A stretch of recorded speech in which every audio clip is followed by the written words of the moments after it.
Welcome to the Astro Psyche. This is your monthly October forecast. It's my honor to share the astrology of this month with you from a depth psychological perspective. And this is a monthly forecast as opposed to a weekly forecast. I talk about why that's happening a little bit more in a most recent episode called Transits as Rites of Initiation. But I'll share with you here I wanted to speak to some of the broader, larger, overarching themes that are happening in the cosmos and the astrology. And so there is a lot that we'll talk about today, and there's going to be a lot of information. So I encourage you to let it wash over you. You don't need to track every single detail, and you'll get different things out of this episode as you listen back throughout the month. Um, and especially your perceptions will evolve and change over time as some of these themes, particularly some of the long term themes, have time to unfold. My intention here with you today is to be a channel for only clear, loving kindness, guidance, messages, and insights for our mutually highest good. We're now in sacred space. Anything that happens here is important and carries meaning. All right, let's begin. So, this month we are in Libra season and Scorpio season. So, the sun is this point of conscious awareness that we're tracking from time to time, week to week, month to month. And this month of October carries a focus, an intention, a sense of wanting to express and seek and connect with both Libran energies and Scorpio energies. And so Libra is relationally focused. It is about connecting and bonding, and also it is about this aesthetic focus, this finding ease and beauty and even a sense of psychological symmetry. These are all Libran themes. And so the sun is in Libra from September 22nd to October 22nd. October 22nd through November 21st, the sun will be in Scorpio. So, first part of the month will be in Libra season, second part of the month is Scorpio season. And there's this very tangible difference, contrast between Libra and Scorpio. Scorpio, it's Libra to Scorpio is walking along the ocean shore, and then suddenly there's a drop. And Scorpio is that drop into the depths. So Scorpio is a symbol of moving deeper into anything in particular, really. It is especially a symbol of moving more into deeper feelings, deeper emotional states, and deeper states of bonding. So, Libra is a symbol of relationships and connection. Scorpio carries this through even further into a bond, into deep emotional, psychological, sometimes even more practical, material, financial bonds. So there's this theme this entire month around exploring and becoming more conscious of relationships, relational dynamics, and how we bond and connect with one another. Now, one of the core themes that's happening this month that's getting highlighted is the sun in Libra and in Scorpio to some extent will make an opposition with Chiron and a square with Jupiter. And so if you're able to view the screen, I am sharing the chart here with you. So at the beginning of the month, the sun is moving into Libra and it's starting to get closer to this opposition to Chiron. but it's also making this square to Jupiter. And this creates what's called in astrology lingo a T square. It creates this T shape that we could draw in the sky. And so this is really important because the sun consciousness is bringing consciousness to these themes of Chiron and Jupiter. And Chiron and Jupiter can manifest in a variety of different ways. Chiron is a symbol of the wound as well as the healing, the things that we are vulnerable to, and the way that we hold space for our vulnerabilities. Jupiter is a symbol of expansion and growth and exploring. Jupiter is also a symbol of spirituality, philosophy, hope, and being open. So, this Chiron square to Jupiter is a longer term transit. So, Chiron square Jupiter has been happening since August of 2025, and it will be in effect until September of 2026. So, a good year or so that we're experiencing Chiron Jupiter from mid 2025 to mid 2026. And some ways that this can manifest is exploring a healing process around your faith, your spirituality, your religion, your belief system, your meaning of life, either metaphysically, as far as what you believe happens when we die, or uh, your philosophy of life and what it means to live a fulfilling and enriching life. Now, when we have Chiron to Jupiter like this can also point to places where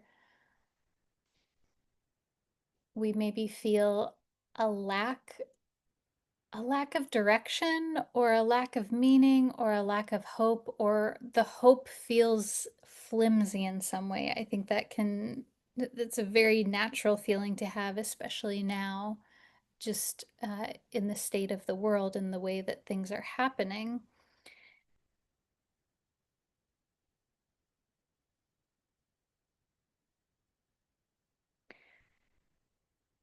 A part of the call from Chiron is tending to the things that feel difficult to change, that feel difficult to heal, that feel difficult to integrate.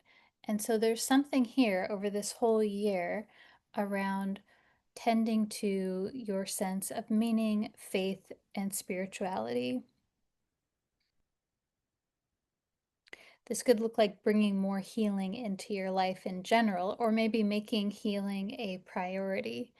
So, this month, when we have the sun coming into this aspect, the sun is saying, hey, I want to bring some attention to this topic. I want to highlight this even more. And the sun is also a symbol of our vitality, of our ego, our consciousness, what we identify with. So, this month, so this is active the entire month, October 2nd to November 1st. There's this Sun Chiron Jupiter T square.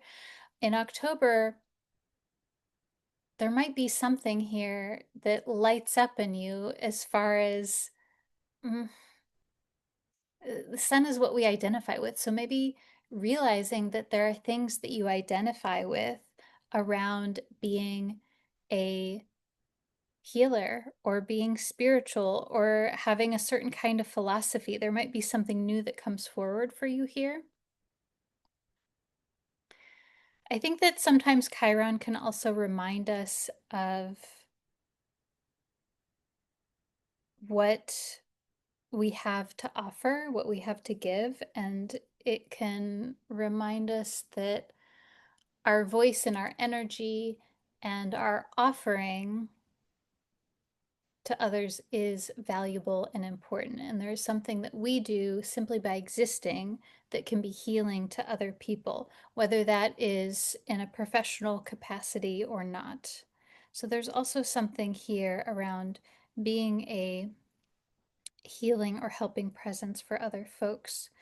Uh, Also, something I want to say about this is the sun is also a symbol of our paternal figures, both literally and archetypally. So, our literal lived experience of paternal or father like kind of figures that we have in our life that can come up this month. And also, how we conceptualize paternal figures in general. So, not the personal paternal, but the collective paternal and what that looks like. And so, there's also something here around bringing some healing to this.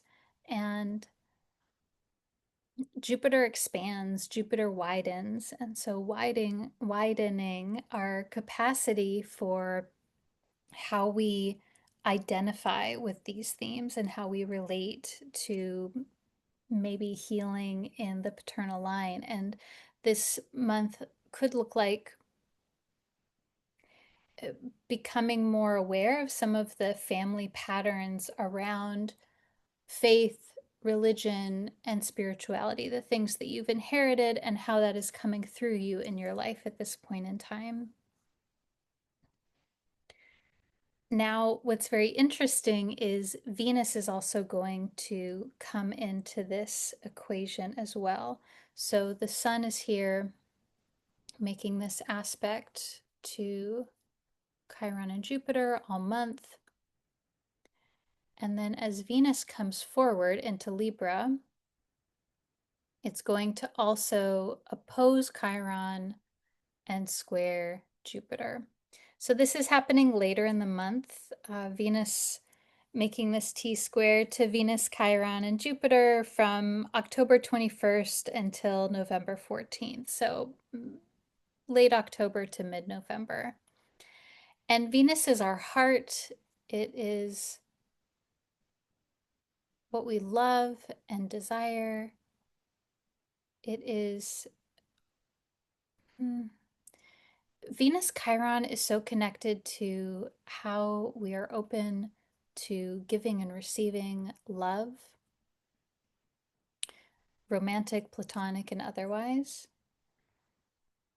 So there's some healing here. This to me, it's interesting. The Venus part of this feels more intimate to me because the sun is our ego, our identity.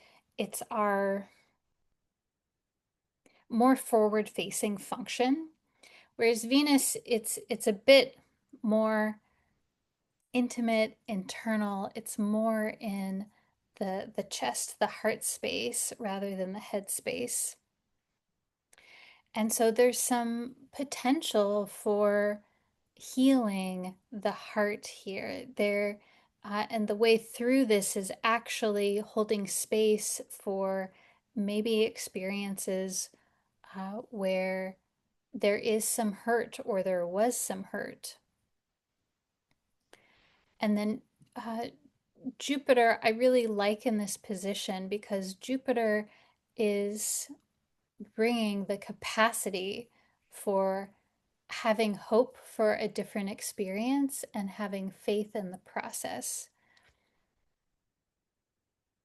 Now, one of the shadow sides of Jupiter is going into dogmatic thinking as this is the way it is and this is what I know, and so that's the way it's going to be.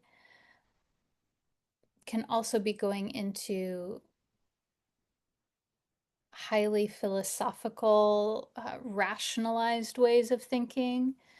And that can, I feel a bit of the tension here with that, with this being a Jupiter squaring these planets. There can maybe be a potential for emotionally distancing through staying in the philosophical or staying in um, like this is right, this is wrong, and um, I'm right and you're wrong, and this kind of thing. But there's something that can really be opened up here when we hold space for vulnerable states of experience. Of course, in spaces that feel emotionally safe for you to do so. Now, this could also be exploring healing practices in general, um, uh, exploring healing practices that help you to feel more open and connected to your sense of love and desire and your aesthetic. And Jupiter also rules alternate alternate cultures, different cultures than your own, different cultural contexts, whether that is um, culture that's very unknown to you or just a different sort of dialect, so to speak. So this to me feels very alive, this Sun and Venus making this opposition to Chiron and the square to Jupiter. There's such a potential here for bringing some healing to your sense of self and your ego and your identity. And then that follows with bringing healing to your relationships and how you show, how you exist in relationships, how you experience joy and pleasure and beauty. There's something here that, again, feels very tender and vulnerable that could be opened for transformation. So yeah, I'm curious how that sits with you so far. I'm curious if there's anything that comes up that um, that feels as though it's wanting to be expressed more around some of those themes. So also this month, what's happening is the Sun is going to square Pluto. So Sun square Pluto is kind of a hot, it's hot and intense and deep at the same time. So Sun is going to square Pluto from mid-October to early November, from October 14th until November 3rd. And the Sun, as we've been talking about, is the identity, uh, the ego, the things that we say, yes, this is me, that we claim consciously, that we claim with the light of our consciousness. And it is also our vitality, our willpower. It's very connected to these paternal figure themes. And when the Sun makes a square to Pluto like this,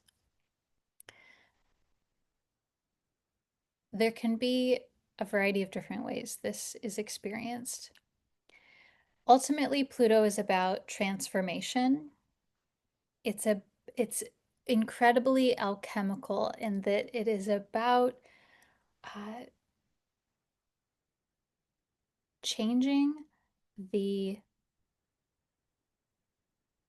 the very essence of the thing that is connected to it, in this case, the Sun, the ego. Some may say that Sun square Pluto represents some sort of ego death and rebirth. I think this is the case if you're having a Sun Pluto transit to your birth chart. Since this is more brief, it may be a, do I want to say this, a mini ego death? Uh, when there's a transformation involving Pluto, there is something that is composting. There is something that is either has already been decaying, is ready to be pruned or stripped away, or there's something that possibly in the psyche has become toxic. It's hit its expiration date.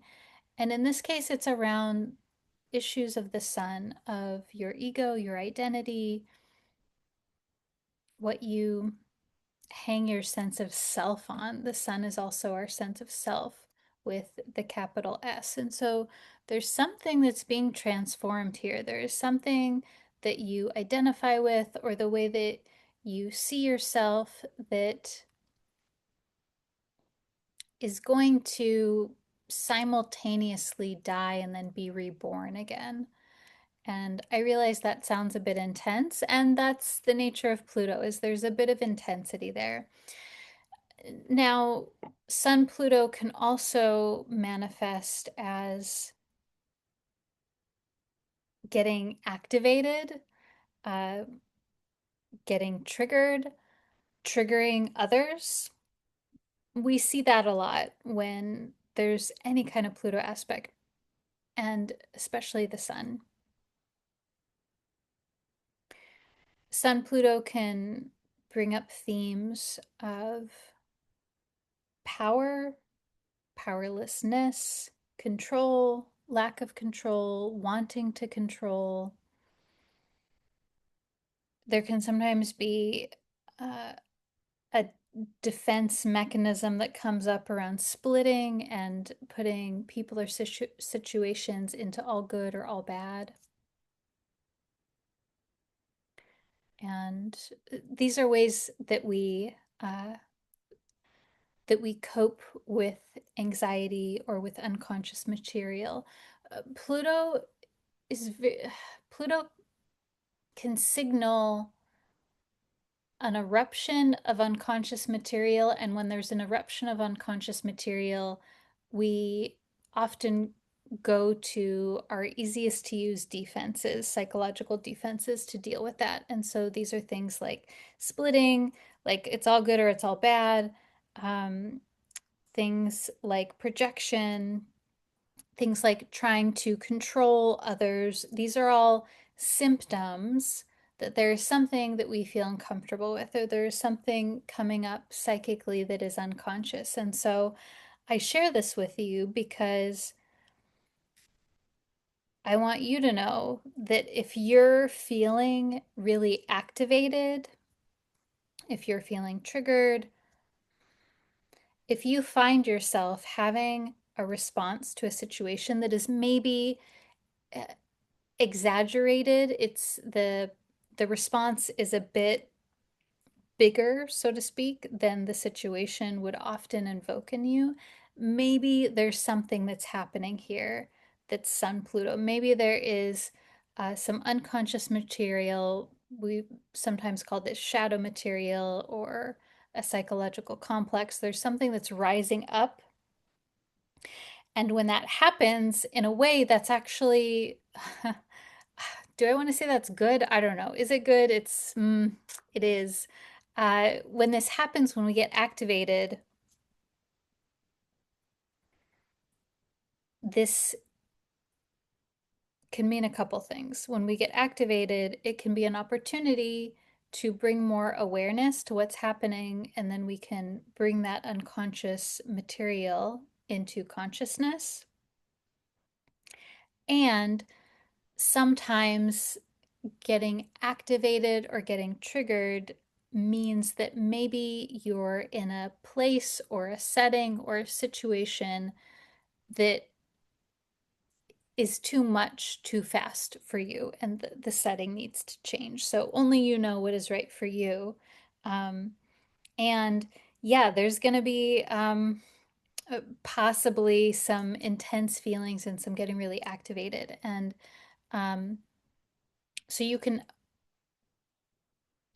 watch for this in yourself, again, especially late October into the first week of November. You can watch for this happening, and you can also start to possibly see it in other people if people are having a really strong reaction. And then the benefit of knowing this is then you know it's not personal. It may or may not entirely be about you. It might be more about this person having an experience, and that their own stuff is coming up. And of course, your stuff connects into my stuff and their stuff. And so we are all connected.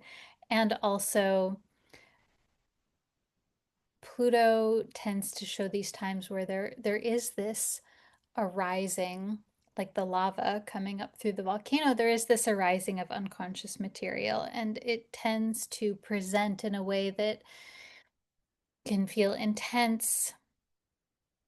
And there can often be this theme around control or power or manipulation or marginalization,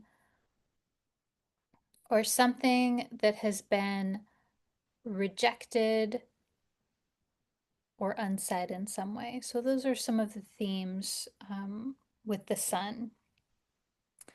Now, I want to also talk to you about Mercury and what's going on with Mercury because there is a lot that's cooking. So Mercury is in Scorpio and Sagittarius this month.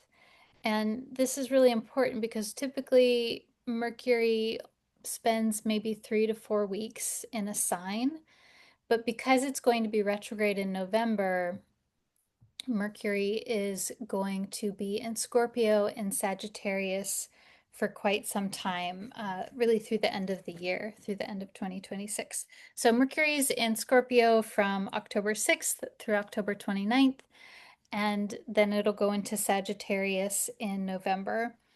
The Mercury retrograde shadow period starts October 20th, and the shadow is like a preview because on October, do I have that date right? Yeah, okay. October 20th is when Mercury gets to 20 degrees of Scorpio.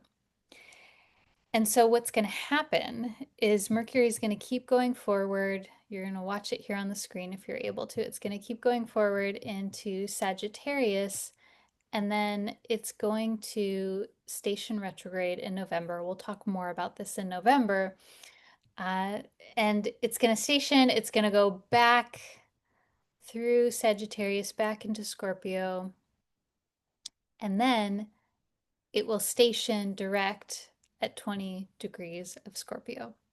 So we could think of this as this is the area, this is the geographical area of the zodiac where Mercury is going back and forth. So this area is getting more attention, it's getting more energy, it's getting more of our focus. It's getting more of our focus around our thoughts, our intellect, our processing, our meaning making, our communication, our voice, our speech, how we express ourselves is being very emphasized in Scorpio and Sagittarius this month.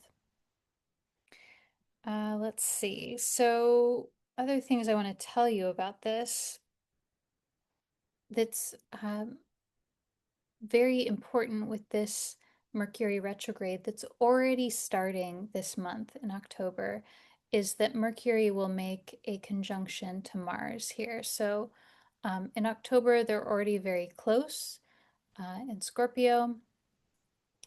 And Mercury and Mars, when they make a conjunction, which is being together in the zodiac at the same point, gosh, let me back up actually. So, conjunction, when planets are together, they bond and meld together, and they simultaneously have an impact on one another, so they influence each other. So Mercury becomes more Mars-like and Mars becomes more Mercury-like.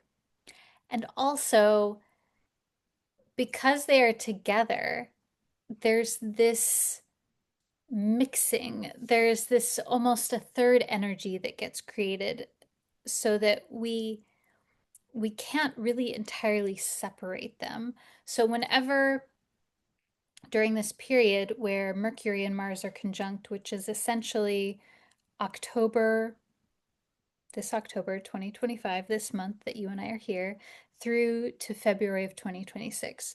They're going to be together very closely this entire time. So this is a very long conjunction.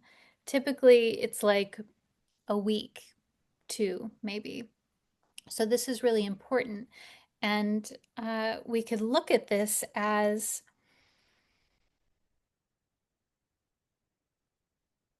what's happening for you through through the astrology reflecting this is there is an energizing of your voice, of what you have to say. There is an aggravizing. There is like Mars agitates. It shows where we become feisty or mad or fired up, where we defend or advocate. where we become more active, usually physically active, but in this case, vocally active. When we have Mercury and Mars, there is a strength, an energy, and sometimes physicality behind the message or the voice. There's often also a channeling of anger and rage and passion. Of course, it depends on you, the topic, what's happening.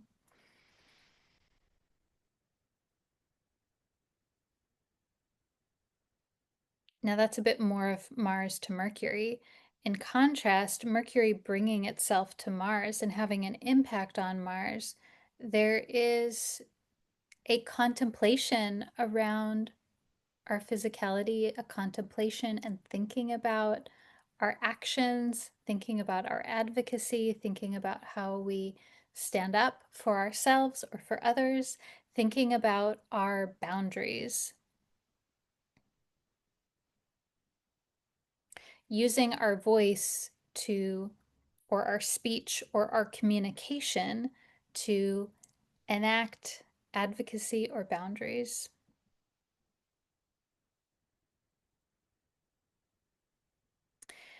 This is happening in Sagittarius and Scorpio, and so the channel through which Mercury and Mars are working is both at different times in the process rich and deep and intense and well resourced via Scorpio.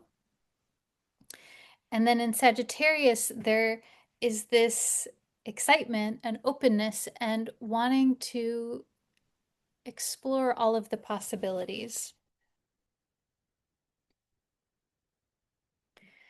Sometimes, so with all transits, there can be an emerging from within. There can be where you're feeling this energy arise within yourself. Sometimes it's more that things externally happen that um, that correlate to what's happening. Sometimes you see the astrology outside of you rather than inside of you, and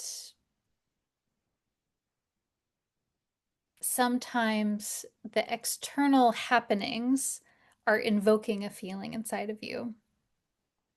And so whatever whichever way direction it is beginning, whether there is this energy arising from outside of you or from inside of you, there's often this feeling of feeling fired up, passionate, energized, and there is something here around what you have to say, what you have to communicate. Or another way this could go is your thought process. The thoughts that you think, even the thoughts that you think when you don't realize that you're thinking, the story that you tell yourself about yourself or life or people. I think that going back to how uh, there's this Chiron-Jupiter square that's being activated by the Sun and Venus, that also makes me wonder if there's a component here with rethinking rethinking the way that you think. Yeah. Uh, there could be a bit of mental psychological restructuring, and that is possibly energized by or initiated by the Mars function, which is your boundaries, your anger, your no, your advocacy, your physicality. Sometimes the limits around our physicality can initiate the Mars function here. And so let's see, do I want to give you any other dates here? Yeah, I do. Okay, so I know it sounds like a long time, and you might be like, oh my gosh, Shawna, that sounds like forever. I don't want to deal with Mercury Mars until February. And so, what I would say to you is a couple of things I will say to you about this is I want to ask you to think about how you would like to participate with this energy. How would you like to be a channel for Mercury Mars in your life? How could you invite in this energy and use it in a, I was going to say use it in a productive way. I'm not incredibly a fan of that word productive. I think it's a bit of a social construct that's not always helpful. So I'll choose a different word, I suppose. Yeah, how do you want to channel Mercury Mars in a way that feels life-giving versus destructive? How do you want to live a Mercury Mars period in your life in a way where it actually brings something to you, where it is uh, bringing something into your life or um, pulling something out of you that is empowered, that is meaningful, that is spiritual, whatever that is. You know,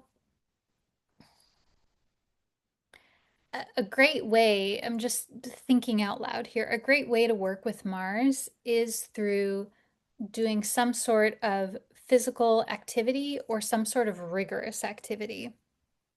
It doesn't have to be movement, but Mars is our muscles and our movements, and it's often quick movements. Uh, the other thing I'll say about this too is Mercury Mars it really likes to see quick results. And so that may come up here as well. So whenever we have Mercury Mars or Mars in aspect to any planet, really, um, I would want to know where you can take action because Mars wants to take action here. And so, where are you wanting to advocate or take action or express yourself in some way? Going back to this idea that I just had that I got away from for a second. I, mm, I think, yeah, things like yoga or stretching or walking are maybe some of the more easily accessible activities that we can do to channel Mars. Because even yoga being, it doesn't have to be the practice that we think of in that way. It can be just moving the body around and seeing how you feel when you move your body in different positions. Um, Mercury is connected to the throat, the arms, the hands. I'm just not saying that you have to do this. Of course, do anything you want. But this is just what's coming in for me, maybe literally or symbolically. I'm getting this image of you doing some sort of stretching or movement practice. Maybe it's even dance, where there's something in there around breathing or vocalizing. Maybe it's more structured mantras, or maybe it's just making organic sounds. Um, that can be. My point in sharing that with you is that it can be something very practical and something very material world physical. It can also be mm, writing a letter to someone who you're angry with and not sending the letter. Uh, it can be doing a grief anger ritual, anything like that. Uh, how would you like to engage with Mercury Mars over these next several months?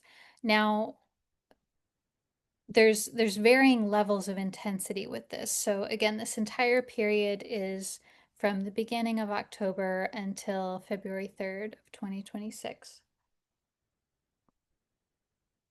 The first, what I would call the peak of this energy. So there's two different peaks with Mercury conjunct Mars. The first peak where it's really hot, it's we feel it more. It's more expressive in our lives. Is October 16th through November 15th. So mid-October through mid-November, there's this first peak where these planets get very close and they'll be exactly conjunct. And so this first one is in the sign of Scorpio. So this is really, it's very hot, it's very alive, we're really feeling it. And then the second peak is after the first of the year. So in from January 11th to January 23rd, 2026. So we'll talk about that more once we get to that point. And I want you to know that uh, that is on the horizon. So we have this, and that conjunction in January will happen in the sign of Capricorn. So to me, it feels it's still Mercury Mars, but it feels a bit cooler. It feels by that point there will be a experiential processing of the Mercury Mars that's been happening for the last several months. So at that point in January, it's going to be mm, kind of like the second round of experiencing these themes. And so it'll be familiar and it will, how do I say, let's see. It's like the vessel of your body channeling this energy will be a stronger vessel. It'll be more resilient because it will be familiar energy to you at that point in time. And so I also want us to be thinking about this entire time period, October to February, is connected because this is a new moon period of Mercury conjunct Mars. And usually Mercury would just pass over Mars in a week or so. But we get this concentrated for whatever reason. It just is wanting to hang around for a while. There's something for us to gain here. There's something that wants to be vocalized here. There's something that wants to be said or communicated or thought about more deeply.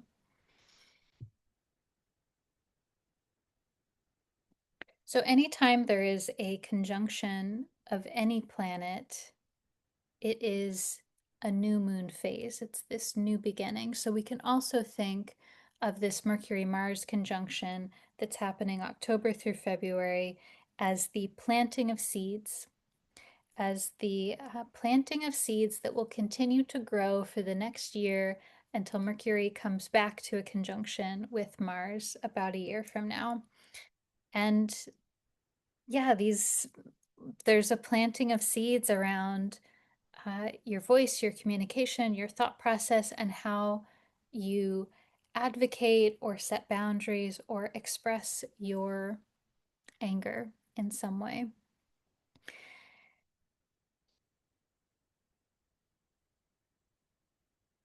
Hmm. Now, Mercury, Mars together are also aspecting several other planets. So we're keeping in mind they're almost as if one unit. They're together. It's not Mercury or Mars, it's Mercury and Mars. They're fused, so to speak. So mid-October into December, Mercury and Mars will be making a grand trine with Saturn and Neptune and with Jupiter. And this is a bit more of a background energy. So trines usually we don't always even notice them because there's such an easefulness to them. And they can be a source of support. So what's going to happen this month is Mercury and Mars are going to get deeper into the sign of Scorpio until they make this trine with Saturn and Neptune, which are in Pisces. And then they're also going to make a trine with Jupiter, which is in Cancer. And so this is called a grand trine because it is a trine of all three of the elements. If we were to connect the dots of these planets here, it would make a triangle. And so there's this easy, flowing, supportive energy here. And it's also kind of big energy. We still have this very active, expressive energy of Mercury Mars that we've just been discussing. And it's coming in to bring voice and action and passion to the Saturn and Neptune combination. Saturn and Neptune being these planets that have been together for a very long period of time. Saturn and Neptune are within the realm of being conjunct from 2024 into 2027, so they've been staying with each other for a very long time. And Saturn and Neptune together represent our experience of limitation versus possibility, manifesting and creating and being with what is real in consensus reality, as well as the ideal and the illusions and the delusions. Saturn is structure and containment, while Neptune is the dream, the ideal, the unseen world, and illusions. And so there's something here that is being worked that it makes me wonder if there's a giving voice or giving action to some of these Saturn Neptune themes that have been maybe on your mind for a while. Like what is actually happening here? What is real? What is I think Saturn Neptune can bring up questions about where we're going and what we're doing, and um, where the boundaries of possibility and limitation. How do we how do we exist in a world that is seeming to become more and more dystopian? And what do we think about that, and what do we want to do about that? That's a bit of the energy here that I'm feeling. And then Jupiter uh, brings in, like we've discussed with Jupiter, it brings in this um, hope and faith and possibility, wanting to explore, wanting to expand. I think at its best, Jupiter is a symbol of looking at things from many different perspectives and looking at things from someone else's point of view to understand them better. Now, of course, Jupiter can also be a symbol of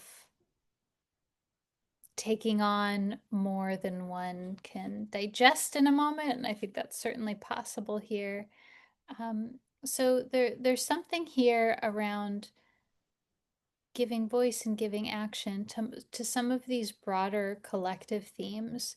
And so I don't know, but for you, this may be, let's see how this is coming through for me in this moment. Hmm. So this might be this month and the months beyond, continuing to chew on and think about and try different things that relate to your personal situation, but also your personal situation is impacted by your broader cultural, social context.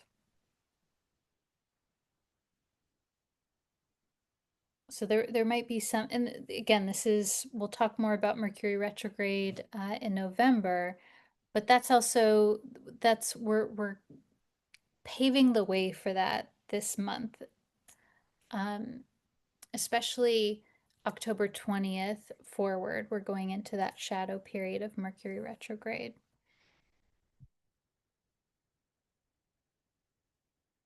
Now, relatedly, this month, Neptune will retrograde back into Pisces. So we start off the month of October with Neptune in Aries, and it will go back into Pisces on October 22nd. So it'll join Saturn there.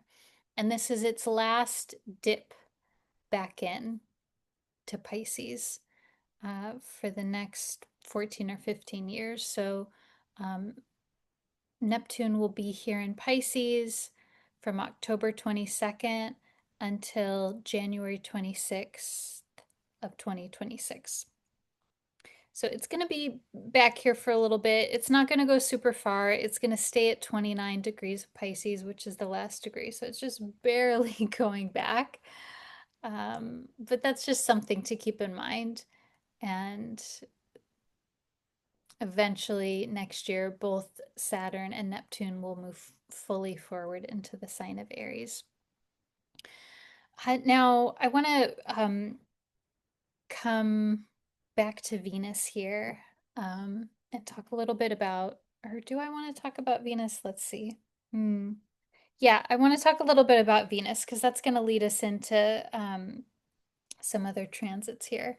So I hope you're with me. I hope you're just letting this flow through you. And I encourage you to notice what you notice what is arising in you, and um, what is perking your ears or sparking your curiosity.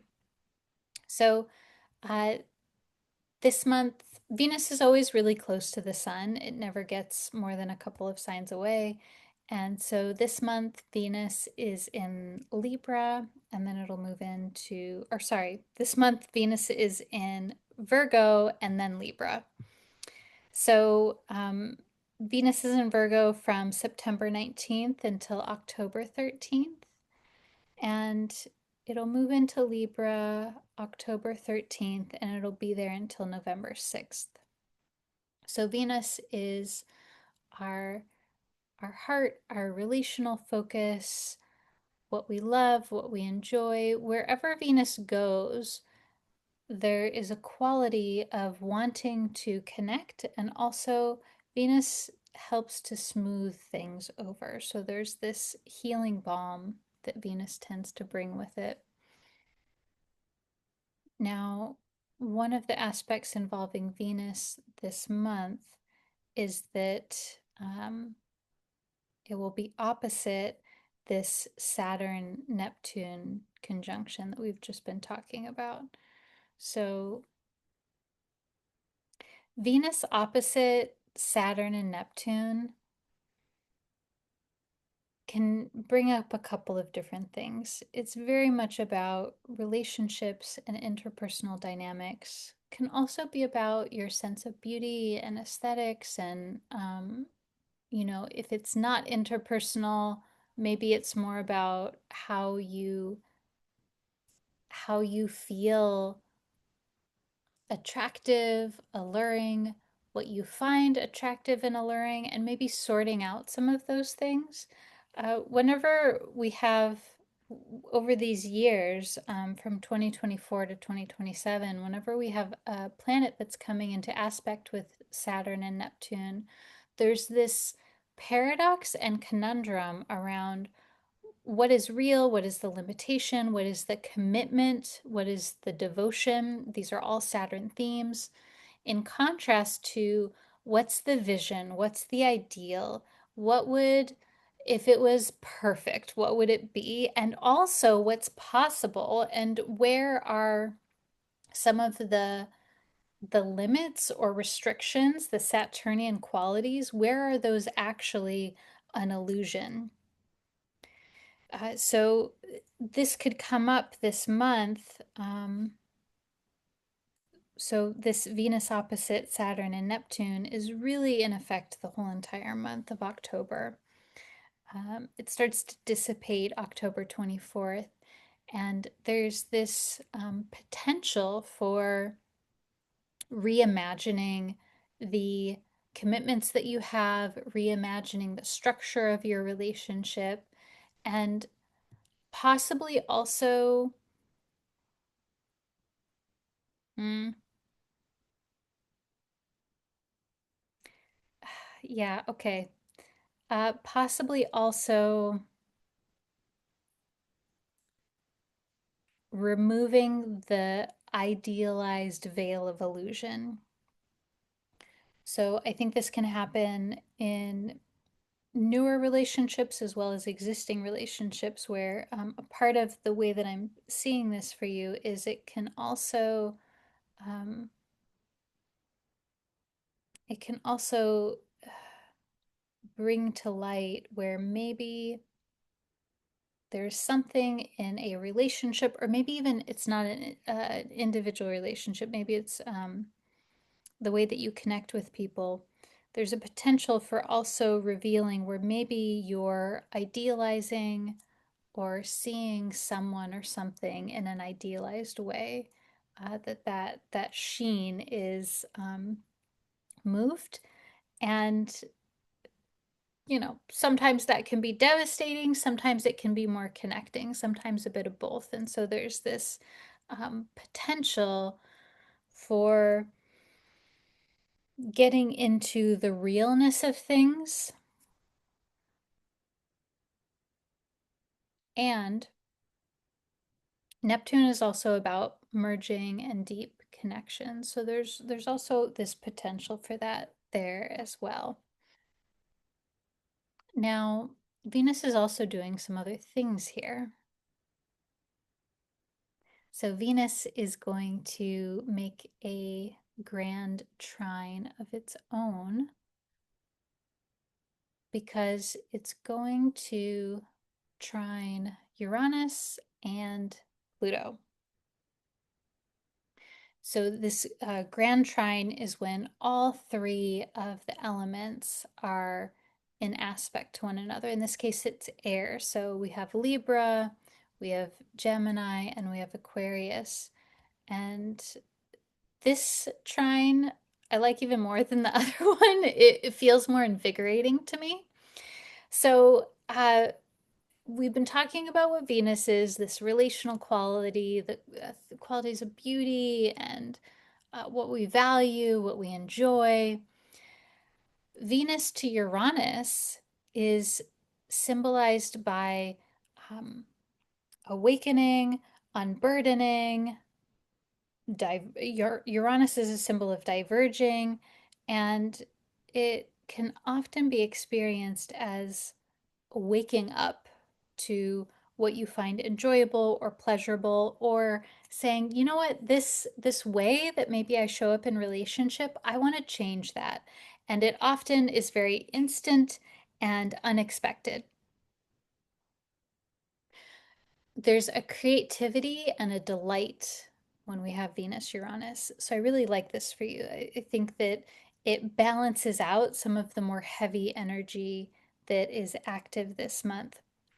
Now, Venus to Pluto, Pluto is a symbol of catharsis, of healing that happens through catharsis.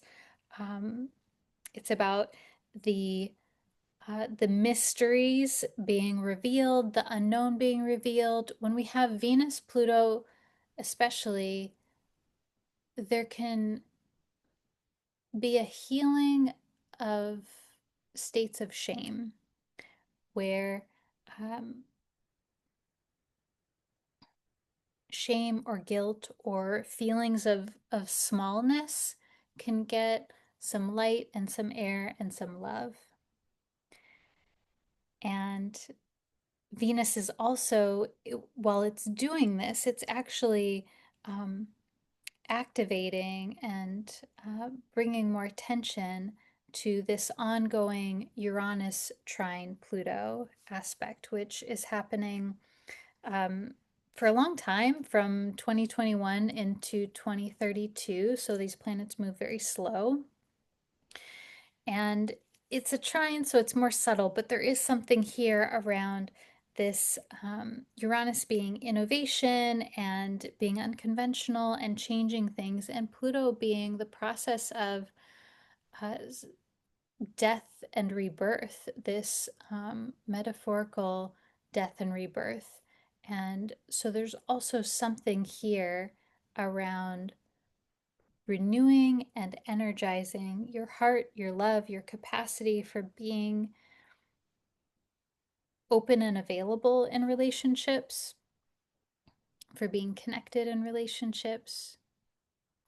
And so again, this is a trine, so it's not going to ask anything of you, but I think there's some energy here that can be supportive when you look at ways that maybe you can change things and you actively seek out um, healing or contemplation, which is the Plutonian process. Okay, so also connected into this Uranus and Pluto situation is Mercury and Mars are going to be opposite Uranus, and then thus aspecting Pluto. So this is going to be when they get a little farther forward in the month. So Mercury and Mars are going to be opposite Uranus from late October. So we're really not going to be in that energy until October 21st, and then it'll last through until November and December. And this is more alive. This is very energized. Uranus does symbolize this quality of the unexpected, of a desire to unburden, a desire to liberate, a desire to feel unbound, to feel unburdened in some way. And so, yeah, I'm very curious how this will manifest for you. And I think we're going to feel it once we get more into November, but it's starting in October. It's starting to build. And so, yeah, I would notice what you're feeling passionate about, what you're feeling energized about. Um, it's just striking me too. I'm wondering if themes of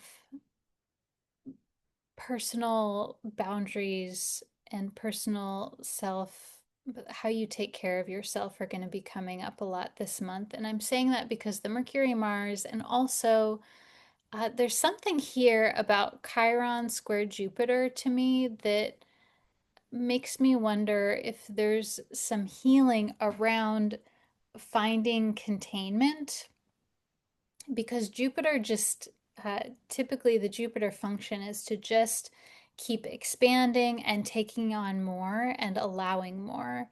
And so I'm wondering, I'm kind of pulling in several different parts of the chart here, and it makes me wonder if a part of the Mercury Mars story is naming some of these things that you've been wanting um, that maybe have been challenging to even get your mind around thus far.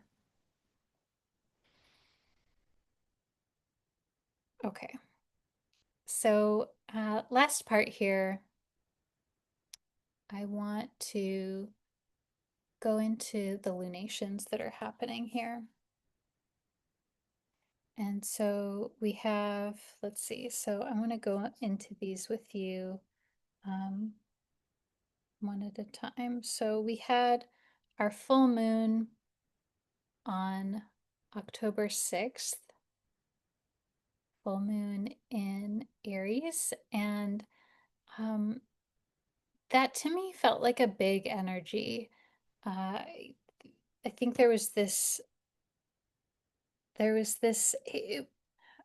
I don't know, it didn't quite feel intense, but it felt like a big opening kind of energy. And um, it was sitting here with Chiron. And so I'm sort of feeling a lot of familial family line, family systems, attachment kind of stuff might have come up around this time. And whenever we have a full moon in Aries, there's so much of a theme around our how we show up individually in our relationships. It's though Aries is about the self is in context of the relationships, and so there's this highly relational sorting out how you show up, and how you um, prioritize your own thoughts and feelings and desires. So that's a bit of the energy that got opened up at the beginning of this month. And then, um, so after each full moon, we have a last quarter moon, which is this waning phase of the moon. And that brings us to this last quarter moon in Cancer here with Jupiter on October 13th. It's exact at 11:13 a.m. Pacific time. And this is directly connecting in with that Jupiter square to Chiron being, and the Sun opposite Chiron that we started talking about at the very beginning. And so when I look at this, it's a last quarter moon, which is about starting to integrate, starting to release, starting to prioritize, and starting to sort things out. The last quarter moon on the 13th strikes me as having themes of setting things down,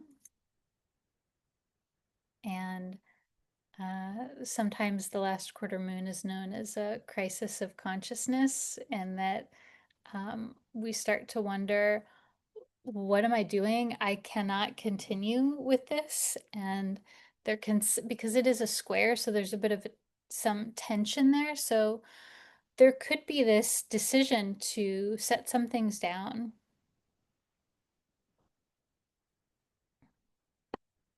Now, coming up after that, on the 21st, we have our new moon in Libra. And that happens October 21st at 5:25 a.m. Pacific time. And it's happening at 28 degrees of Libra. So new moon in Libra is this initiating, this new beginning, this planting of new psychological seeds around your relational dynamics and around anything that's Venusian for you, especially since Venus is here in the sign of Libra with the new moon. And gosh, look, it's so closely opposite Chiron here. So we're still connecting the lunation in with Chiron, and so there's yeah, actually, okay, the way that I'm feeling into this, it seems to me that the full moon earlier in the month was this opening, possibly this realization around things. The full moon can be a time where things are laid out on the table. And the new moon is, in contrast, it's a bit of a quieter time. It tends to be more internal and introverted in its nature. And so there's this this gathering, this going inside, and there is something new that's being developed here. There's something new that's being created around how you show up in relationships and what it means for you to be in relationship. And that whatever it is that's happening, that is being planted or is arising in you, there's something in that that is connected to your healing process, your healing journey, and thus the ways where maybe there has been some hurt or some pain there, and there is a reparative process that's happening here.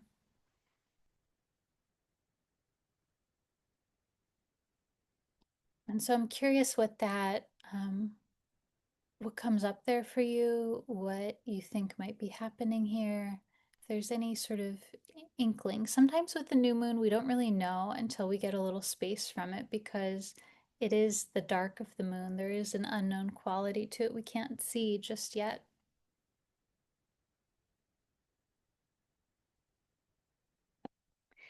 And then other lunation point that I want to share with you that's happening this month. So this is following the new moon. We get a first quarter moon on October 29th. It's exact at 9:21 a.m. Pacific time at 6 degrees of Aquarius. And so this first quarter moons tend to be called the point where there is a crisis of action. So it's more external, it's more about the action versus the consciousness. And this is often a point in the monthly cycle where we're moving farther and farther into the world or creating whatever it was that got initiated at that new moon in Libra on October 21st. And things are starting to take form. And so, how do you want to proceed? How do you want to move forward with that? This first quarter moon is closely conjunct Pluto, so there's something here that um, yeah, feels transformative, that feels deep, that feels intense. By that time, we're in Scorpio season with the sun in Scorpio. And so, yeah, what's coming into being here and what feels truly important to you? I think sometimes Pluto can speak to our sense of being really honest with ourselves, even when it's inconvenient, and sometimes um, seeking the unconscious and seeking what we unconsciously feel and think as a way to get into the heart of things. And then that opens up a greater sense of integrity and connection to self, and even a greater sense of energy as well. Okay, so I'm going to pull some tarot for you. I realize I'm giving you a lot of information. So, what feels most alive here for me is these aspects that are involving Chiron, this healing function, and then the Mercury Mars, which we're getting just into the beginning of. And so often when that happens, there's inklings of what is wanting to come forward for you or what is wanting to come through you. And so I would really be paying attention to um, how you want healing and how you want healing to come through in an expressive and empowered and active way. Okay, so if you're not already, I invite you to get into a place that feels comfortable for you. You may wish to close your eyes or focus on something in front of you that feels soothing.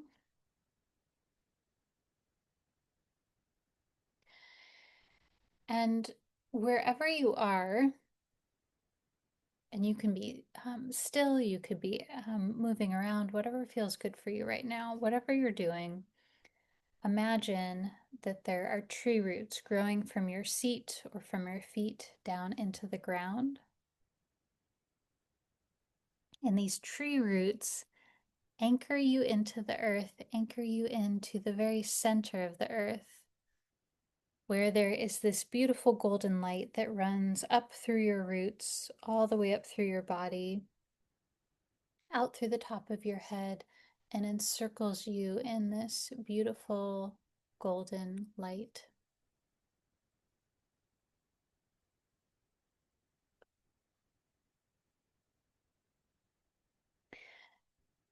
As you're here, you may wish to invite in the presence of your spiritual guidance team, higher self, spiritual guidance team, ancestors, whoever or whatever is that protective guiding force for you.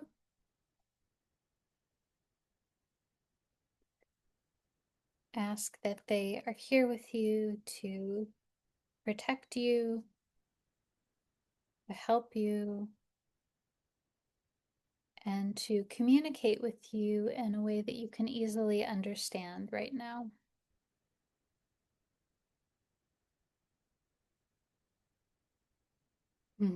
Okay. As you bring your focus into your heart space at the center of the chest, in this place, maybe there's a wondering question.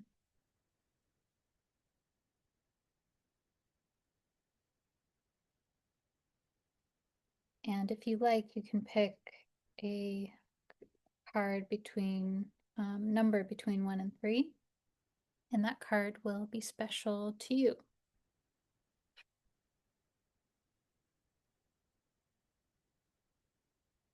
Okay.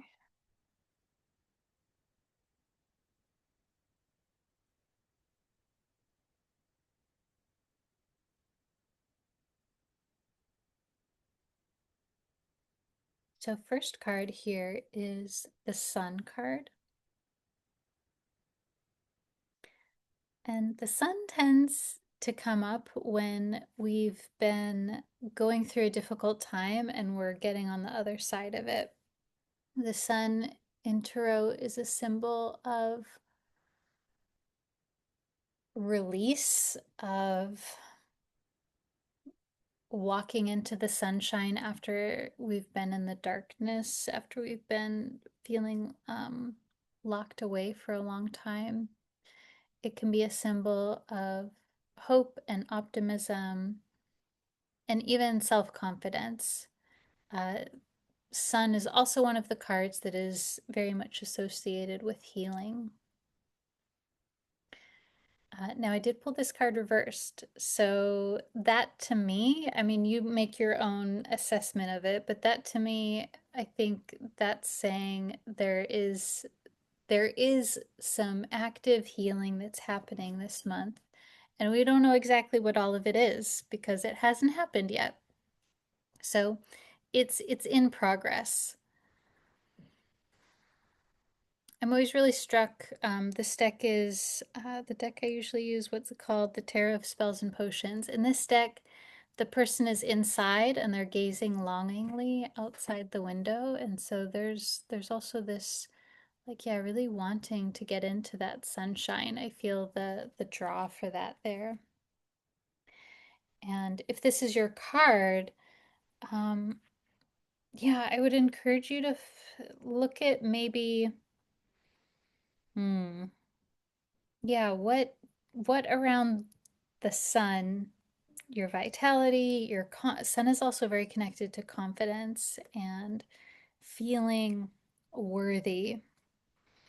So maybe there's something there that needs a little attention and care. The second card is the King of Cups. And King of Cups tends to be about emotional maturity, emotional presence, the capacity to hold space for people,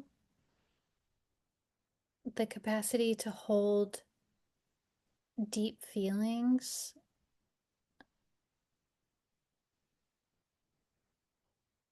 Yeah, the capacity to hold deep feelings. And gosh, yeah, so much to be a space holder for other people.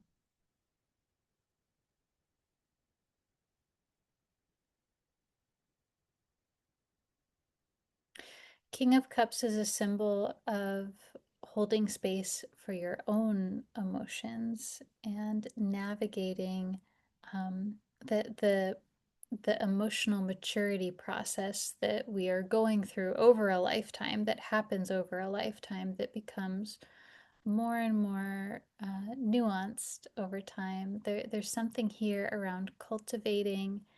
Uh, um, I'm thinking of the cup becoming the cup is a container, and so cultivating this stronger and wider container over time for your experience, whatever that may be.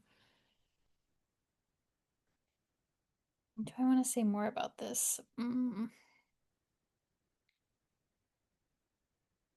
I did pull this card reversed as well. And so this to me speaks to a part of this healing process is doing some of the emotional holding work in whatever way that looks for you. I do find it very interesting that both of these cards, the Sun and the King of Cups, to me in this moment, that I am getting, there's something here around, I don't know if confidence is a bit of a reductive word. It's not quite confidence, but it's, hmm, it's feeling the having the vitality or the enthusiasm or feeling like you have the right to take up space as a human being. There's something around that I'm really feeling with these two here, especially because they're reversed. And so the way that I'm reading them in this moment is um, these, and actually, when they're reversed, they're looking at each other. So they're like, we're doing some work here together. The Sun and the King of Cups are they're in this participatory process of um, helping each other become more of their own energy, or they're impacting each other in some way. Okay, I have may have more to say about that in a moment, but I want to share the third card with you, which is the Eight of Cups.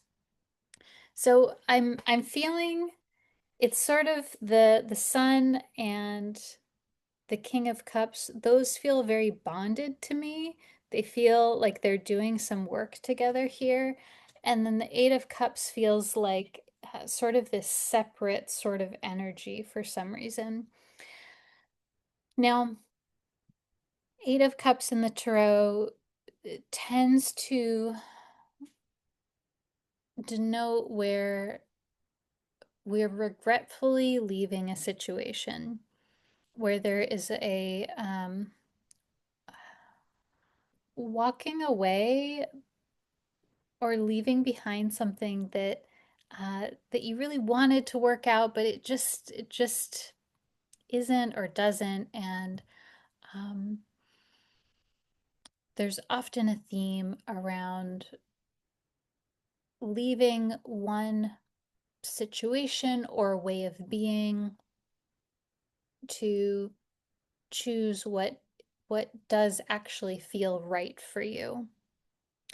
And so, always, whenever we're working with the tarot, it may be more literal, it may be more internal and psychological. So, this could be maybe leaving behind some heaviness, possibly leaving behind um, some baggage, so to speak, as we say. I always find it intriguing in this deck. The figure is sitting in a cafe, and they have one cup that looks like this hot beverage that they've chosen that they're sitting at the table with. And then on the wall next to them, there's all of these different cups. And they seem very content with the cup that they've chosen here. So um, it may be less about totally removing yourself from a situation. It might be more about choosing the cup that is your cup, so to speak, choosing your, making your choice. But there's definitely, gosh, yeah, when I feel into the Eight of Cups,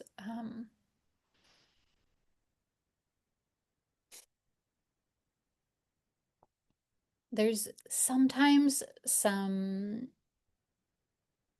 yeah, I don't know if sadness is maybe too strong. It's sort of like, ah, man, I wish this worked out the way that I wanted it to. And I'm going to choose what is true for me. I'm going to choose um, what is a yes. And so, in some ways, it's a symbol of moving on. It's a symbol of um, moving on to a greater sense of emotional satisfaction, since the Eight of Cups leads into the Nine of Cups, which is the card of having all of your wishes and desires met. All of the things that you want are there. And of course, there's shadow sides to that as well. But yeah, there's something here with the Eight of Cups about choice and choosing and discerning. Discerning feels like an important word there. And so as I'm looking at these, yeah, there's what's going on here. These, the Sun and the King of Cups are bringing to light some emotional processing, some emotional space holding. There's something here around finding a sense of healing and renewal, maybe even around your emotional responsibilities and what that looks like for you.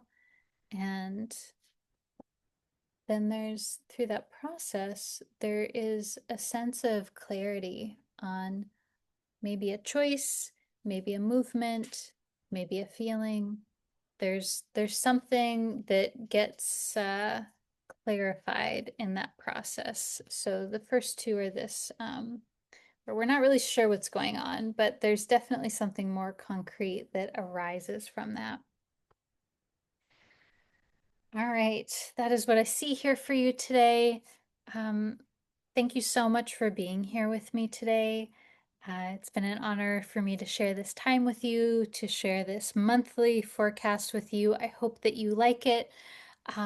I would love to hear your feedback or your thoughts, how you experience this, and so grateful for you being here with me.